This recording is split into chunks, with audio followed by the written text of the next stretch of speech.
Yeah, I think in order to understand where we are or where we're headed, we have to understand what we've been. As was mentioned, it's about 10 years ago that I wrote a little email that started like this. It said, every border you cross, every purchase you make, every call you dial, every cell phone tower you pass, friend you keep, article you write, site you visit, subject line you type, and packet that you route is in the hands of a system whose reach is unlimited and whose safeguards are not.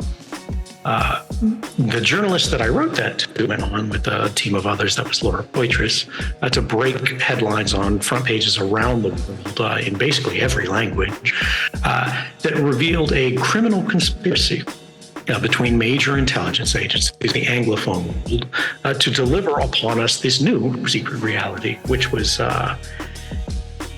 everything that they could reach on everyone, everywhere, was being ingested into systems without any regard to whether or not you were actually suspected of having done anything wrong.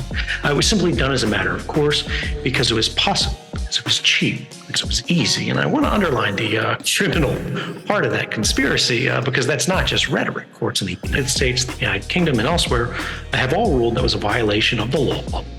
Violation even of basic human rights, meaning specifically that even as to the most noble of intentions, that practice was not something that was within the legitimate authority of any state to do at all. But the important thing from that is that they didn't stop. And this brings us to today. They're doing it even more now. They changed their laws to try to shake themselves loose from having to answer to the courts. And the question that we need to consider when looking to the future is, if government is, the great teacher of the people, as has been said, what lesson did the rest of the world, particularly corporations, draw from that impunity for the law breaking and the policy assumption that has been projected to everyone that this is something that's necessary and legitimate to do. Not only are they going to do it regardless of what courts say, they're going to do it even more. Well, 10 years is a long time in technology. If we were all being ingested into a system, and the reality back then was that it would end up on the desk of a person like me who had a front end called X key score, that was just a code name for it, which was a kind of Google for size.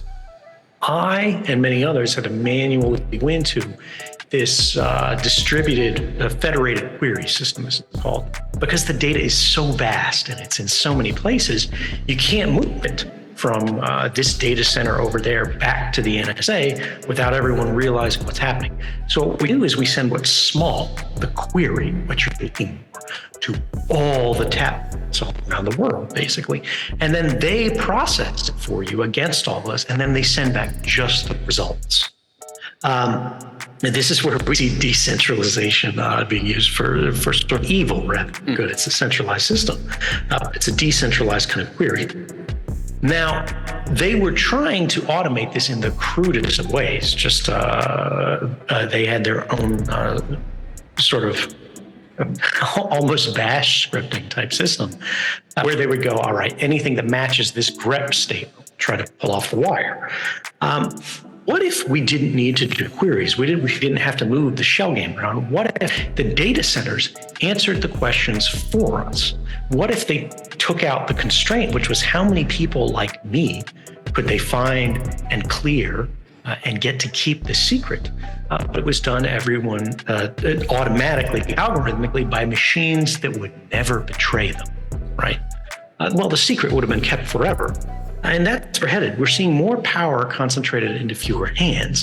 And we're seeing companies, corporations, and other states that didn't have this technology 10 years ago, but now they do, go, well, why don't we do this too?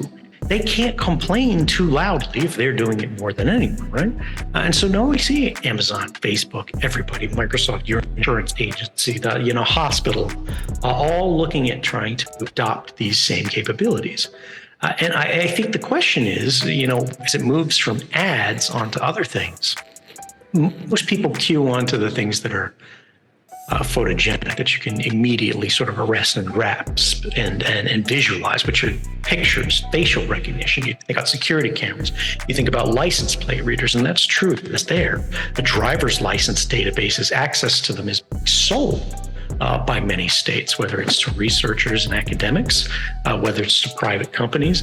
Your passport is shifted through the wire, processed by these third-party companies to get a visa. All those pictures on your social media.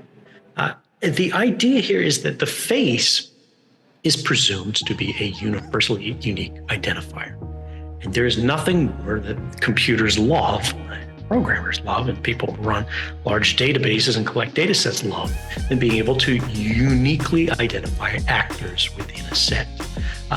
That's your phone number, right? That's your email address. No one else has these. They belong to you. Usernames are not universally unique across the web, but they are on a service. They are on a platform. And I think the thing that you think about the implications that we haven't hit but are about to hit hard is we need to move away from this because when the machines start doing the thinking for the people and they're reasoning probabilistically the same way that I would reason probabilistically, right? But there is some kind of accountability, or at least we hope there's some kind of accountability. It's not true, but the system depends on the idea that there's accountability. What happens when the machine starts making mistakes?